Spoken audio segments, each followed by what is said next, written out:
Les agriculteurs cherchent des solutions pour diminuer l'usage des produits phytosanitaires. Certains redécouvrent les vertus de l'alternance et de la diversité dans leur système, que ce soit au niveau des espèces, des variétés choisies ou du travail du sol.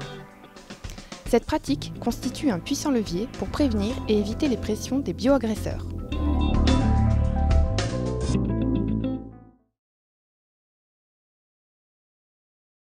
Alors Xavier, tu nous dis souvent qu'il faut alterner culture d'hiver et culture de printemps. Qu'est-ce que tu penses que ça apporte au niveau de la gestion des adventices pour les cultures?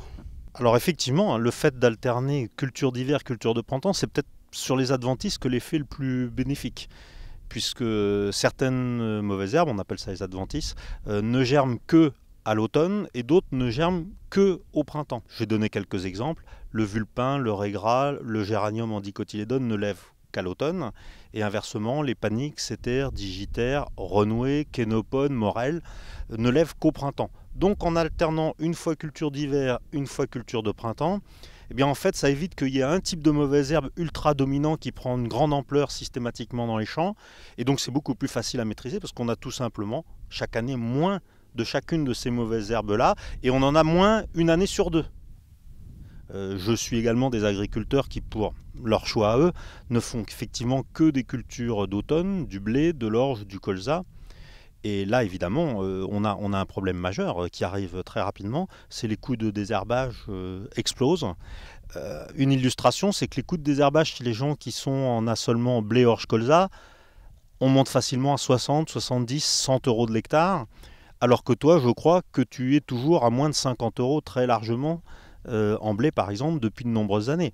Voilà, ça c'est une illustration très simple de la différence qu'on peut mesurer entre alternance de culture sur les coûts de désherbage. Comment tu expliques le fait que tu continues à avoir des parcelles qui sont diverses, sont riches, sont fertiles et provoquent à la fois des bons rendements sans grand problème de parasitisme? Il faut une diversité de cultures dans l'assolement, c'est-à-dire plusieurs têtes de rotation et non seulement une comme parfois on peut le voir. Je fais du colza, je fais des betteraves sucrières, je fais du pois protéagineux, je fais du lin textile aussi. Après il vient un blé, après ce blé vient une orge ou une nouvelle tête de rotation.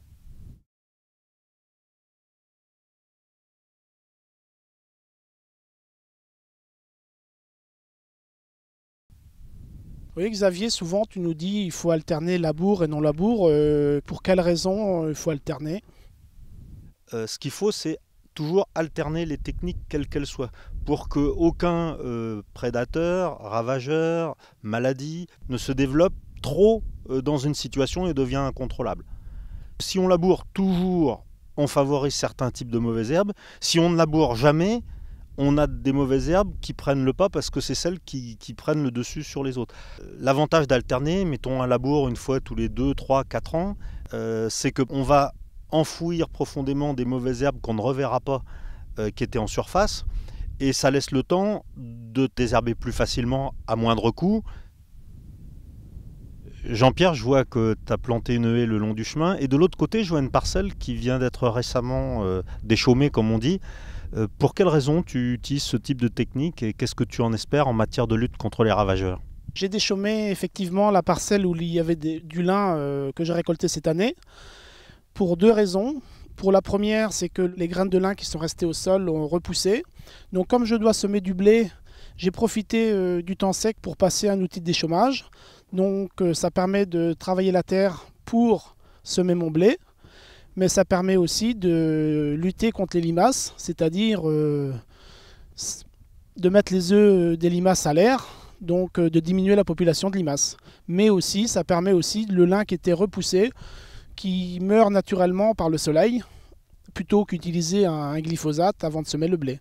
Et ici, ça sera du blé qui sera semé en fin de semaine prochaine, sans intervention labour, puisque les repousses de lin sont détruites par le sec. Ce qui n'est pas toujours le cas quand il fait humide et puis qu'on veut semer du blé sans labourer. On est obligé de mettre un petit peu de glyphosate. Donc là, en fait, si j'ai bien compris, tu as tout simplement utilisé la météo et les conditions de l'année, tu t'es adapté pour utiliser au mieux les conditions particulières de cette année et limiter la pression de ravageurs. Tu as été opportuniste sur cette affaire-là.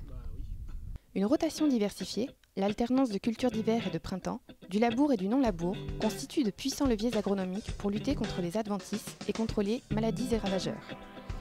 Lorsque les conditions climatiques sont favorables, ces pratiques peuvent permettre de limiter l'utilisation des produits phytosanitaires.